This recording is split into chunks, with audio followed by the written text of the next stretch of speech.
we are in a really interesting time in real estate. The fact that we've been talking about drones, AI, blockchain, big data in relation to applications in real estate, that's pretty exciting for anyone who's been in real estate for a long time.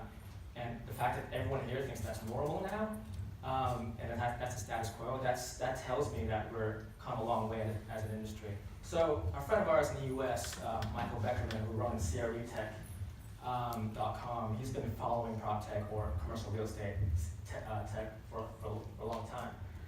He said what the difference between 2018 and previous years was momentum. There's a growing and measurable momentum in our industry, and I couldn't agree more. I feel like we are hitting an inflection point, an actual convergence of real estate and technology. Much like FinTech had 3 or 4 years ago, we're about to go in a massive growth spurt. And it's going to be very exciting to see. You can see it now with the sheer amount of companies, the fact we have a Proptech Summit in Australia, and the amount of investors, the amount of investment, but to us, most importantly, the actual adoption of technology by landlords is now increasing. And it's only going to get more, only going to increase more and more. So, before I get into my content, I just wanted to give a 2-minute background about Equiem for everyone here that might not know who we are. So I'm David Chiapoco, head of marketing and previously head of product strategy at Equiem. So at Equiem, we deal with the human side of PropTech. So if you think about property technology, most of the applications, whether in drones, sensors, access control, or AI, the ultimate purpose of technology in our minds is to enhance the human experience of the people in the building, right? So that's where Equiem sits. We are in the interface between landlords and occupants. We provide landlords with a platform for them to create an exceptional human experience for their occupants in their building. And the end goal of that is to increase tenant satisfaction ultimately. What does that actually mean? Well, we provide 3 things. Number 1, technology. We build custom applications for landlords. We call them portals, branded to the landlord or the building. And in that portal, their occupants can access services, everything from ordering coffee, or managing dry cleaning, booking lockers, booking meeting spaces. They can even sign up to wellness classes, you name it. We also manage the staff for our landlords, the concierge front of house team, providing customer service. And lastly, we also manage the engagement, which is essentially we employ community managers who run events and activations and programs to create a sense of community and buzz in buildings. I've been lucky enough to have joined Equiem 7 years ago at the very beginning. There was only 2 of us back then, 1 client. We've since grown rapidly in the last 7 years. We have 230 staff globally, about 125 buildings use our platform now, over 5 million square meters of space, and we have about 110,000 users across Australia, US, and UK. So, Equiem has changed quite significantly in the last 7 years as a company, but the actual industry that we all operate in, specifically commercial real estate, has changed quite significantly, especially in terms of the relationship between landlords and tenants. So that's what I'm going to talk to you guys about today. So at Equiem, it's our prerogative to be at the actual forefront of what occupiers want from landlords. That is actually their key value add, is we leverage this database of occupants because we deal with them every day. We mine this data, we test theories, and then we use that to improve and modify our engagement strategies so that our tenants, for our clients, are happier. So that's what I'm talking about to you guys today. I'm going to present to you our latest thinking in terms of what occupants want from the landlords, and I'm going to do that in 3 ways. Number 1, I'm going to talk about the market forces. So how did we get here in the first place? What's happened in CRE in the last 5 to 10 years? Then number 2, I'm going to talk about the impact of those forces, this new game that I like to call, and definitely like to call Real Estate 3.0, which is this new set of expectations that occupants want from their buildings and landlords.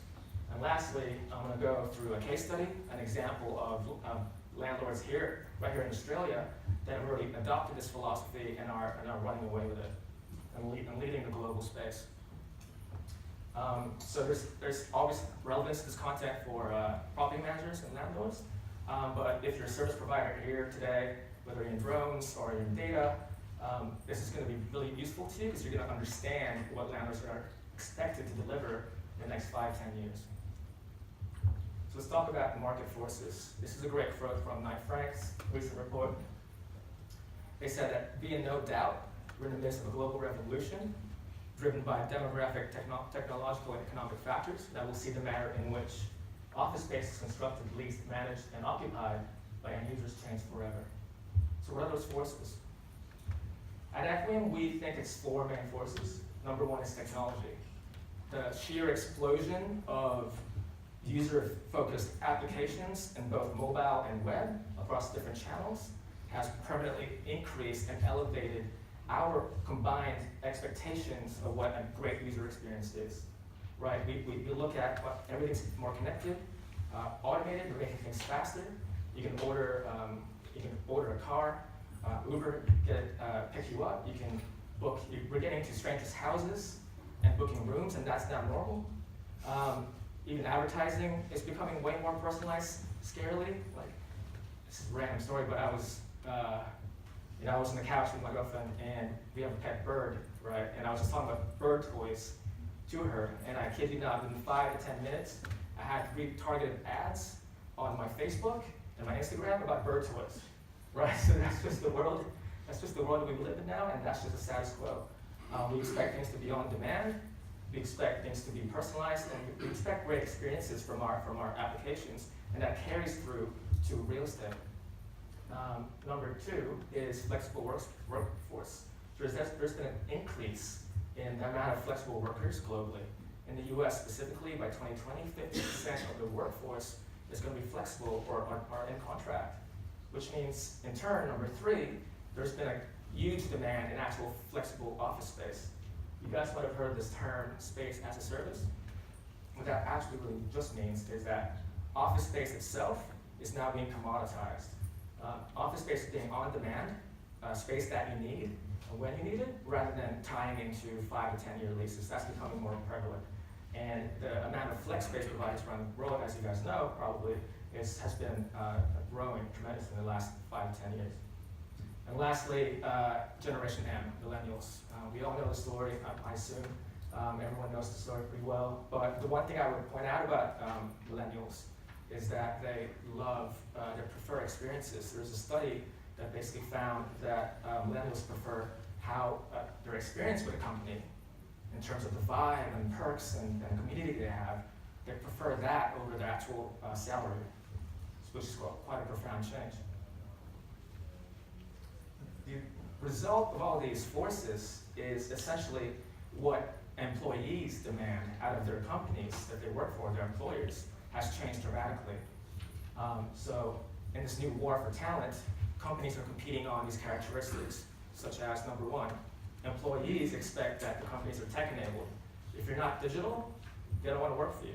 You need to have an app, you need to have the latest productivity tools, you have Slack, Google Drive. If you're still using Excel offline, then that's kind of a no-no. Number 2, you need to have flexible ways of working remotely, you have stand-up desks, you have sit-down desks, you have shared desks, different ways of working in an office space. Employees also demand, or at least expect, experiences. You must have at least some type of wellness initiative, to take care of your actual employees. They expect services like food and beverage. You might have massage parlors or quiet rooms in your office. And also community. This sense of belonging is paramount to millennials and the new workforce. They want to feel like they belong in a bigger organization with a vision. And lastly, you still need that really great fit out and amenity, the ping pong tables, the beer taps. That's still really important. So the result of all these demands is that big companies, as you guys noticed in the last 10 years, have been competing on these. The likes of Google and the likes of Facebook, they're throwing everything at these perks and these services to attract the best talent in the world. The problem is, most of the world can't afford to do that themselves, right? 98% of businesses in Australia turn over less than 2 million. 80% are staffed by less than 20 people. So if you're an actual SME or medium-sized business, you can't do all these perks. And what you're going to do is you're actually going to find buildings that can help you with this attraction of talent. And this is another great quote from the global head of research at Knight Frank. He said that occupiers will locate in buildings that support them in attracting talent.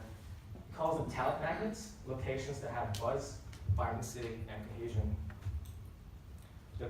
The problem is, about 3 or 4 or 5 years ago, is that the actual demand did not meet supply. So the traditional supply of office space, as early as 3 or 4 years ago, was this. It's basically an empty floor, and the landlord isn't expected to provide much more than maintenance and security and operational efficiency.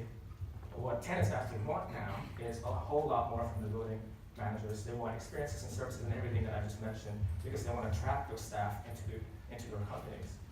So the result of this mismatch in the demand supply in the market is, in the last 3 or 4 years or more, basically new players, new types of landlords have entered the market. And everyone here probably knows about the first one, but there's also industrious, no-tell. These new flex space providers have delivered on the actual needs of this new workforce. And they're growing rapidly. Each of these companies, as you know, WeWork has been growing tremendously in the last 8 years. And by the way, all 3 of these companies and their compatriots, their largest growing customer segment is large enterprises. For WeWork, it's 20% of the customers now. For industrious, it's 48%, who's number 2. And for number 3, who's no-tell in the US, they only target medium and large-sized companies. So in short, these flex space providers, even though they started off just attracting small businesses and startups, they're actually now gravitating to attracting large enterprises, and they're competing directly with landlords. And it's only going to get increased as well, because flex space providers are growing rapidly. We're projected to have 30,000 of them globally, up from 400 by 2022. So these flex space providers, they've been in market for quite a long time, actually. There's players such as ServCorp, that's been an IWG, that's been in the market for a long time. And that really had this growth or threat to landlords. But so what is the difference? What does the likes of WeWork and Industrious have that the ServCorps don't? And it's experiences. The difference is WeWork and its compatriots have a strategic mindset and philosophy in which the curation of experiences in their actual workspaces that they provide is paramount. They care about the members' experiences. They provide everything from Monday breakfast, they have conferences, they have lunch hours, they're bringing speakers. They actively curate a community, and that results in a really strong consumer-facing brand, right? And that brand instills a sense of advocacy and loyalty. People at WeWork are proud to be at WeWork. They talk about it. They brag it to other people that they talk to or work with, and that causes a lot of advocacy for them. And there's a bit of marketing for WeWork that older or established flex space providers just don't have. But the actual risk for landlords, in our mind, is much more profound than that. It's these 3 things. Landlords, if they don't adopt this philosophy, is that they lose control of their data, right? The one thing, and Equiem was in a WeWork office for about 2-3 years, actually. We only recently moved out about a year ago. So I'm well aware of the faults of their model and the pros and cons of the model. But one thing they do really well is they collect data. Everyone in WeWork is signed up to their application. It's part of their process, which means WeWork now has 200,000 members in their database. They know everyone in their spaces. A typical landlord speaks to 1 contact per company, give or take. That's less than 5%. WeWork can cut through to 100%. What that means is they can greatly influence the members in their spaces, giving them a better chance of retaining them and understanding their needs. And that's one thing that landlords will miss out on. Number 2, because they have a front-facing brand, WeWork is in the faces of these occupants, whereas the landlords typically in the shadows. And what that means is, even though the landlord owns the building, the actual customer relationship, the actual customer advocacy and loyalty will belong to WeWork or their compatriots. And lastly, the one thing that all these flex space providers do really well is that once you're in their space, they cross-sell and upsell services to you, which elevates and increases their multiples per square meter in terms of revenue much more than your typical office space where you're just taking out rent. So that's a value uplift that landlords will miss out on if they don't do this. So the solution is actually quite simple in our minds, but it's dramatic. So if you look at the evolution of tenant and landlord relationships, you look at it this way.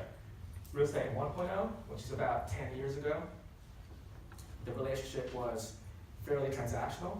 Landlords were essentially rent collectors, and they were their actual expectations from tenants was basic, maintenance. You might have a security guard in the lobby, and then about 7+ years ago, give or take, maybe 5+ years ago, we were in this state of real estate 2.0, where the relationship evolved to something a little bit more sophisticated, a little bit more operational efficient, and sustainability was the main trend. That was very important for all tenants.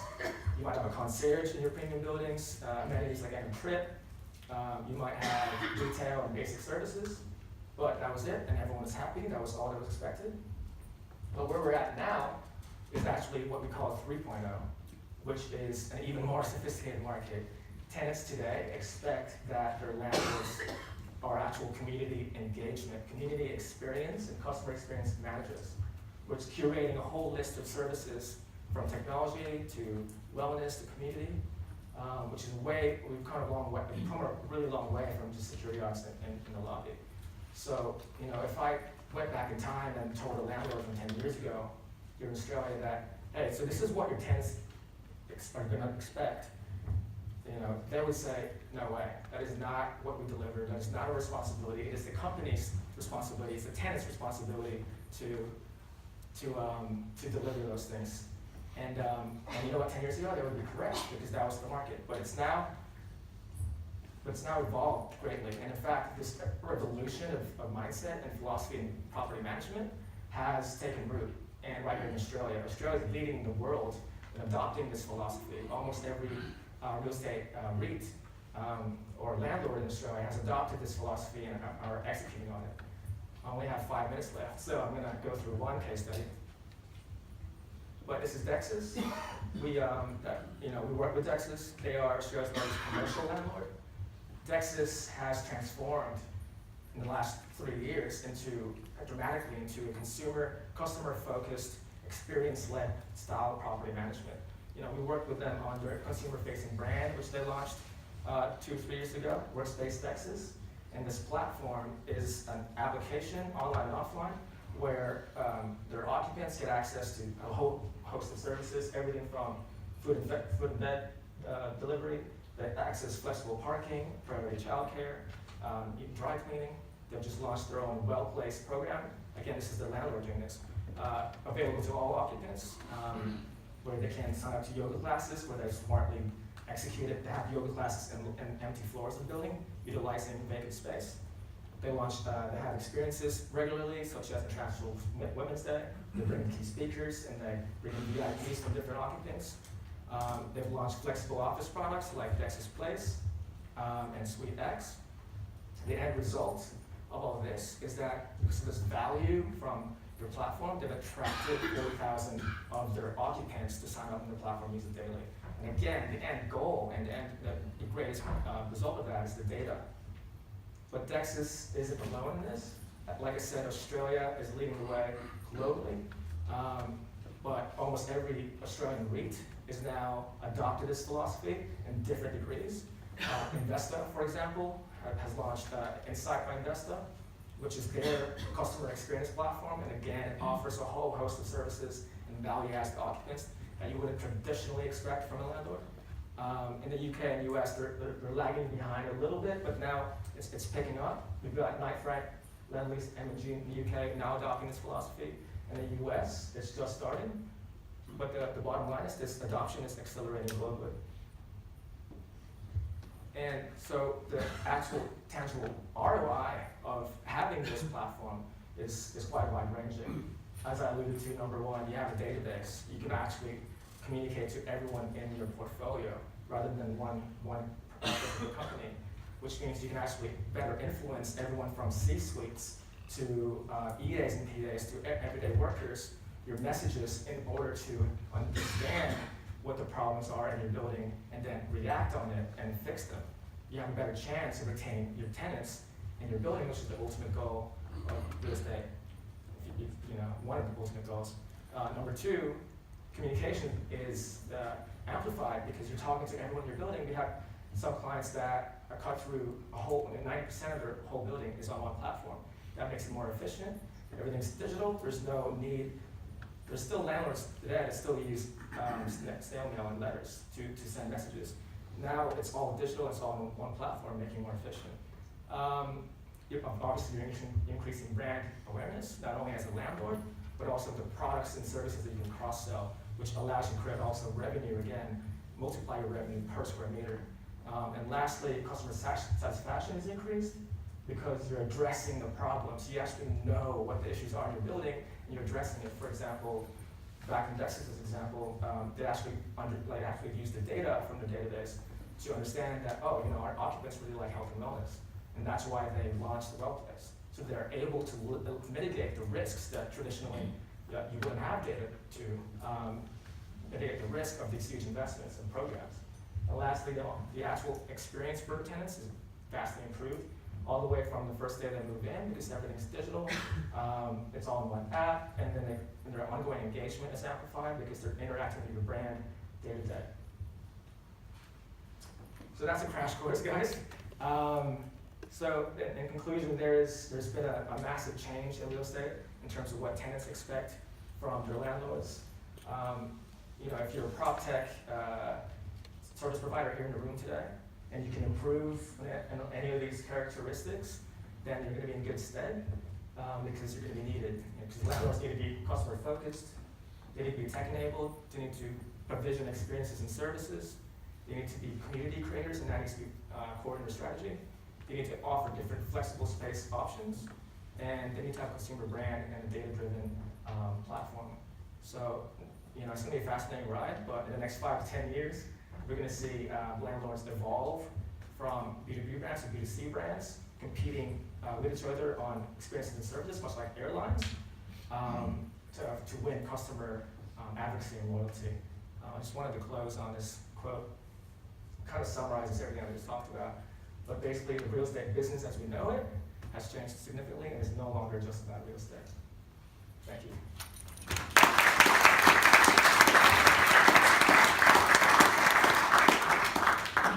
We have time for one question.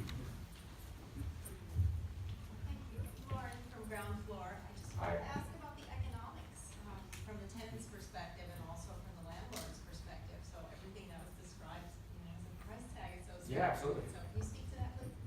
Yeah, so the business model of Equiem is essentially, there's a setup fee and there's an ongoing cost subscription model you pay yearly that's based on your square meterage of your building. So the bigger you are, the more you pay essentially. But the total cost of the platform in terms of the outgoings that's put on tenants is actually less than 3%, right? So it's market, so it's a very small fee in terms of the actual return that you get from it. But yeah, that's the economics of that. But it also scales. So if we launch with you guys across the portfolio, then that cost even less.